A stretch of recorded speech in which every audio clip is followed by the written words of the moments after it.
And now, Laura Ingraham, One by One.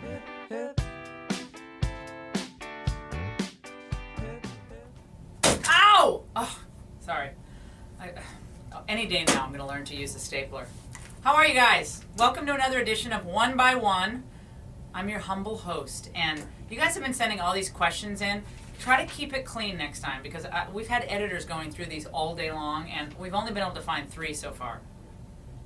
Laura, did you come out of the womb a conservative, or were there specific events in your life that triggered all of that? Can I say that word any longer? No. And in the new era of civility, you can't use triggered unless you're a Democrat. Your beliefs in conservatism, where do they come from? Were your parents interested in politics as well? Anya from Fox Island, Washington. Well. His 100th birthday is upon us, Ronald Wilson Reagan. If it weren't for President Reagan, I wouldn't be doing what I'm doing. I wouldn't have gone into the media. I wouldn't have edited the Dartmouth Review, that conservative college newspaper that I edited and caused so much trouble with in Hanover, New Hampshire. It was Ronald Reagan. As a high school student, when President Reagan was elected, I was euphoric because I had seen kind of what was happening with the malaise of Jimmy Carter. I was always fighting with my classmates in Glastonbury High School, and it was what I felt. It was kind of who I was. And did I come out of the womb that way?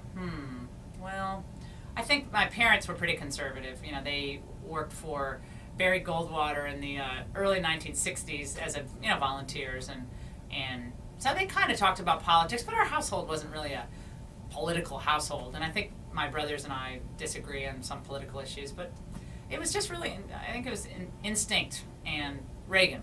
Those are the 2 reasons I became conservative. Then in college, of course, I saw the wave of political correctness wash over me when, as a student journalist covering a college professor, I was basically persona non grata because I was getting the word out as to his incompetence as a college sophomore, and then I was sued for $2.4 million for libel, something like that. I mean, which was something to bring home to my mom.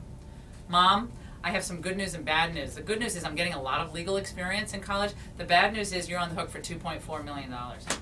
So anyway, that case went away eventually, but that was kind of my introduction to political correctness and taught me how to fight legally, and was a great training ground for what I'm doing now.